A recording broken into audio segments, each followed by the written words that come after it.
guys, welcome back to my channel. It's Emily and welcome to the 6th ever Ask-A-Saurus Q&A on this channel. This is the series where I answer your questions about pretty much anything from Lego to myself to YouTube to my dog, really like whatever you want to know. Put it down in the comments for next time and I'll really try to get to it. However, since it had been a little while since my last Q&A because I'm not very consistent with these, I decided to ask you all for questions on Instagram this time, which by the way, if you're not following me on Instagram yet, make sure to go do that. I put out a ton of Lego content on there, photos, reels, like I am very active on Instagram now. Go check it out. I have a lot of fun on there. But anyways, thank you all so much for your questions. I really do appreciate it. Before we get into this, if you enjoy Lego shopping vlogs, Lego city updates, Lego winter villages, I'm actually starting that one soon, or Lego live streams, make sure to subscribe to my channel down below. I really do appreciate it. And also one more thing, I'm sure you've noticed that I have something different on today. This is my Stormtrooper onesie. It has all the Stormtroopers dancing with disco balls. Also, it has like legs and it has a hood on it, which is fantastic.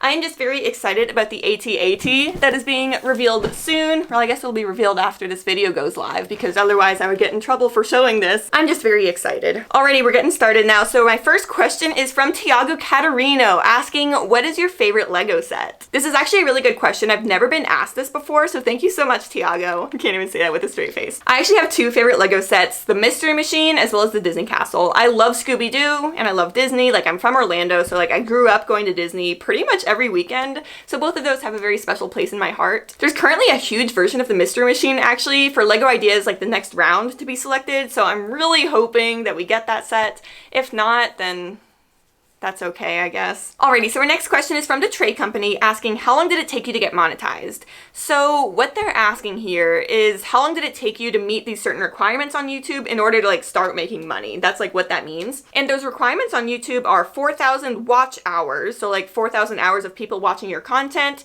I actually don't think it counts if you watch your own content. So keep that in mind. Don't just like play your playlists over and over. Maybe it helps, but I think YouTube's smarter than that. But you also need 1,000 subscribers. Now our situation was kind of weird because we used like an older channel. It was my husband's channel back from 2008. He used to make like a ton of Lego Star Wars stop motion. And when we started the channel up again about a year ago, we had 2,319 subscribers. So we already hit that threshold. Like we already had the 1,000 we needed to start making money. And so the hard part for us was the watch hours, because even though we had 2,000 subscribers, it had been about 10 years between the last video and when we rebooted the channel. So like nobody was still active on their accounts. We were basically starting from zero. And I think we posted our first video since the reboot in like August of 2020. And we were finally monetized on I think January 3rd of 2021. So it took 4 months of just grinding like crazy and trying to pump out videos. And when I was still trying to get monetized and hit those 4,000 watch hours, I was looking up like videos on how to be better, like how to hit those thresholds.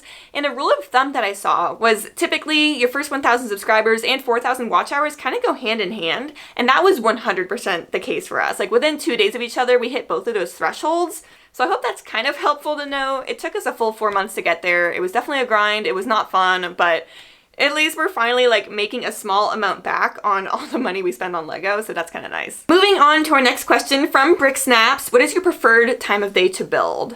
I would say like early afternoon or evening, like right after lunch, right after I'm fed and happy and the sun is up, I'm fully awake, you know? But then I also love building at night with my husband. So like that's usually when we work on the Lego City, is because he's working all day. He gets off work around like 4 or 5, and then we have dinner and then we'll go work on the Lego City around like 7 or 8. And I just realized that both of those times very much align with after eating. So I guess just like whenever I am full and not hungry, those are the best times for me to build. Alrighty, now moving on to our next question, which is from Republic Studs asking, with the year coming to a close, what are you most proud of that you've achieved this year, like a YouTube goal?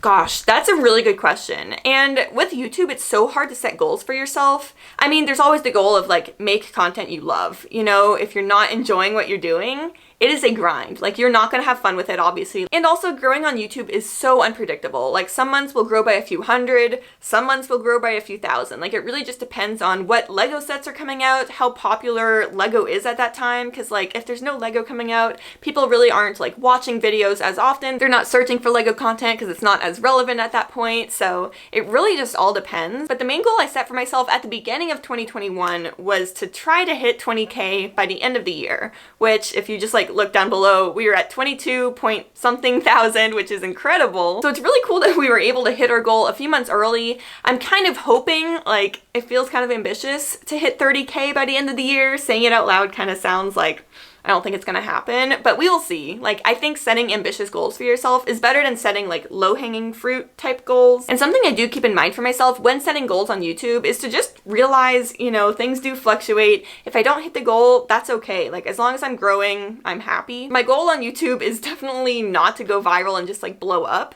I really like this organic growth that we've had to where pretty much every new subscriber enjoys the content, they interact with it. Like, I would much rather have like 20,000 subscribers that like really engage, really enjoy it, love everything I'm putting out, than 100,000 subscribers where like only a small fraction actually care about what I'm putting out there. Alrighty, so our next question is from Gab3 asking, what's a set you're excited for to be released?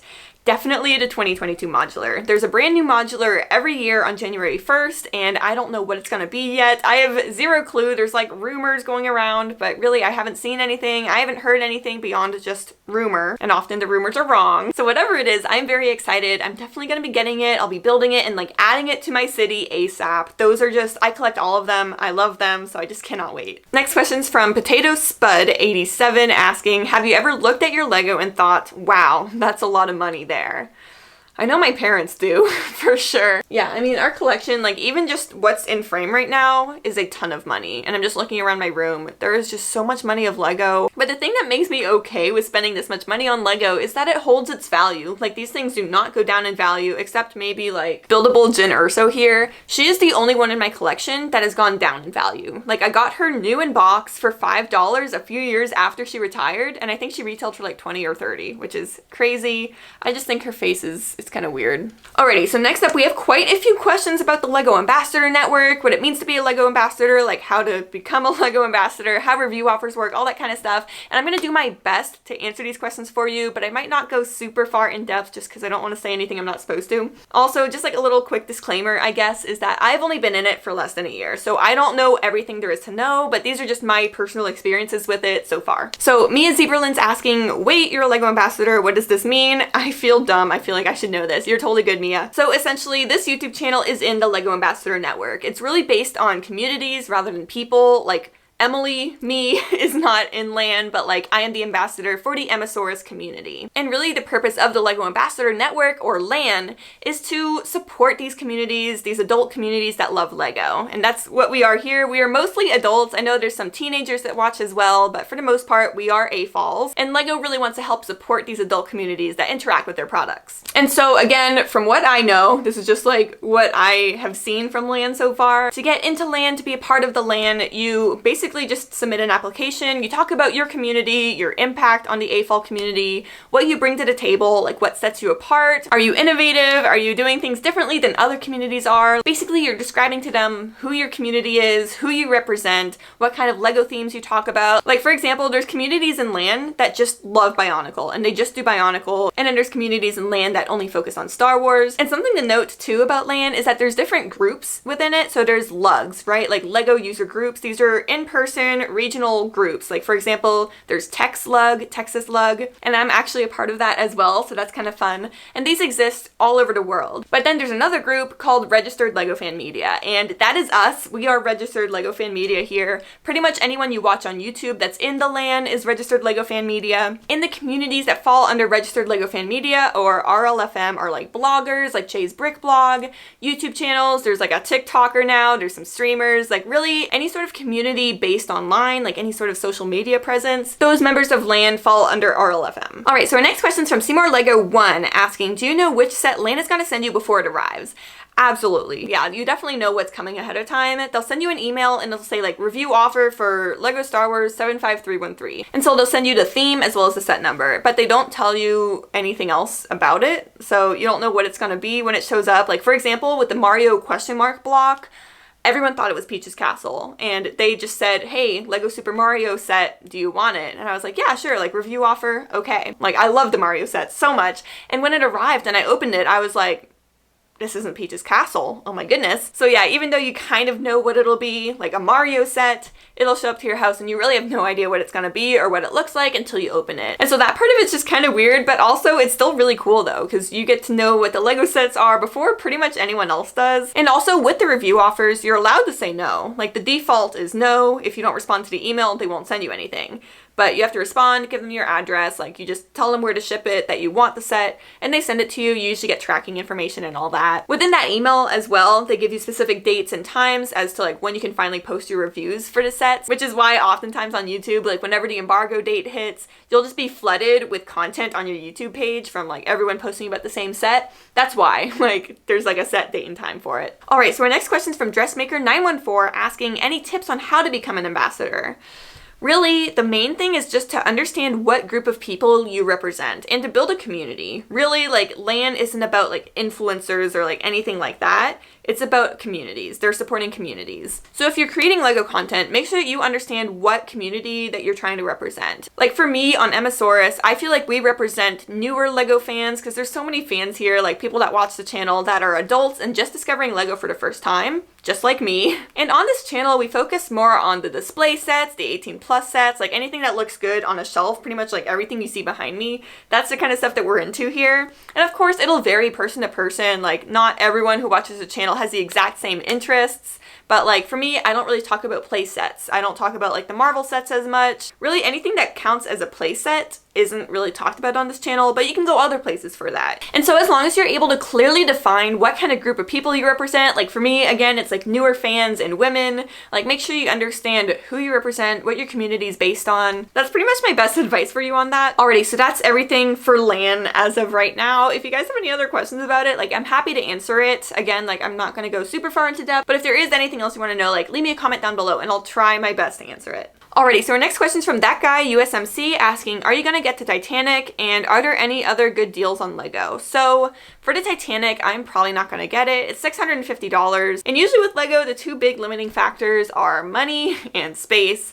And I don't really have either for that set, so I'm probably not gonna get it. I think it looks cool. I'm hoping they have it on display at our local Lego store so I can just see it in person, but it's just not on my list as of right now. And then as for the good deals on Lego, I do actually have some kind of exciting news I'll bring up, because why not? So speaking of ambassador programs, actually, I was recently invited to join the Zavi ambassador program / like influencer program, and through that, I am able to offer some really good deals on Lego to you guys. So for example, if you're shopping on Zavi, I can give you 10% off all brand new Lego sets, excluding Fiat for some reason. I don't know why Fiat's not included, maybe like a licensing deal, I don't know. As well as 10% off pretty much anything else on the website, but then 20% off clothing. So those are using codes Emma10 and Emma20 respectively. And I do have some affiliate links down below if you do want to shop Lego that way. And they also offer a ton of really good deals on Lego just in general. Like I saw the brand new Batmobile for $30 off a few days ago. And I'm like, but this is new. What? So yeah, I'll be posting about any deals coming up through Black Friday, up to the holidays through Zavi, as well as Amazon. So like, just stay on the lookout. I'll be posting them on my like community page probably. I might make a video if there's like a ton of really good deals. We'll see. Also Instagram. Alrighty, so our final question is from Lego Pick Bricks asking, do you prefer Lego deals or gift with purchases? I think I prefer deals more. I mean, it depends on the gift with purchase though. If it's like a little poly bag, then I really don't care, depending on the poly bag, but if it's a poly bag, I probably don't care. I would much rather like actually keep that money in my pocket rather than get a gift with purchase that I just don't care about. If it's like the Adidas little mini shoe or like the Harry Potter Book of Monsters or like really cool promos like that, absolutely, I will spend whatever it is to get those. But yeah, if it's a poly bag, I just don't care. Alrighty, well thank you everyone so much for watching. I hope this was informative. I hope it was helpful. Just like learning a little bit more about the LAN, about myself, just about like how I interact with Lego. I love doing these videos. It's just like a lot more casual. I'm like literally in my PJs. We're having a good time. So again, if you do have any questions for me for next time, make sure to leave them down below in the comment section and I will try to answer as many as possible. Also, if you're not subscribed to my channel yet, make sure to do so because I have a ton of really good content coming up before the end of the year. Stay tuned. Thank you again for watching and I'll see you next time.